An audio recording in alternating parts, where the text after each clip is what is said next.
আপনি কি জানেন, রহমাতুল্লাহি আলাইহি তিনি ছিলেন ইসলামের অন্যতম বড় শত্রু, অথচ একদিন তিনি হয়ে যান ইসলামের মহান রক্ষক।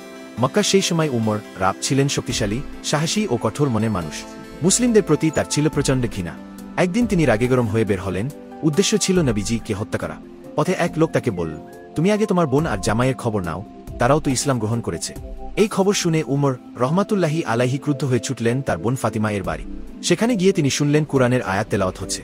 তিনি ভেতরে ঢুকে বোন আর জামাইকে মারধর করলেন, কিন্তু কিছুক্ষণ পর তার দৃষ্টি পড়ল কুরআনের পৃষ্ঠার দিকে। বোন বললেন, তুমি অপবিত্র অবস্থায় এটা স্পর্শ করতে পারবে না, আগে গোসল করো। গোসল করে এসে উমর রাব যখন কুরআনের আয়াত পড়লেন, তাহা আমরা তোমার জন্য কুরআন নাইল করিনি যাতে তুমি কষ্ট পাও, তার হৃদয় কেঁপে উঠল। রাগী মানুষটি কাঁদতে শুরু করলেন। অপর উমর রাব ছুটে গেলেন নবীজি সাপ এর কাছে। সাহাবারা ভয় পেয়ে দরজা বন্ধ করে দিলেন, কিন্তু নবীজি সাপ বললেন, তাকে আসতে দাও, হয়তো আল্লাহ তাকে হেদায়েত দেবেন। ভেতরে ঢুকেই উমর রাব ঘোষণা করলেন, আশহাদু আল্লাহ ইলাহা ইল্লাল্লাহ ওয়া আশহাদু আন্না মুহাম্মাদান রাসূলুল্লাহ। সেদিন থেকে ইসলামের জন্য এক নতুন শক্তি যোগ হল। মক্কার রাস্তায় প্রথমবারের মতো সাহসের সাথে মুসলিমরা প্রকাশ্যে নামাজ পড়ল। উমর রাব এর নেতৃত্বে একজন কঠোর শত্রু কিভাবে ইসলামের সবচেয়ে বড় সমর্থক হয়ে উঠলেন, সেটাই আমাদের শিক্ষা দেয়। আল্লাহ যার অন্তরে আলো দেন, তার বিরুদ্ধেও কেউ কিছু করতে পারে না।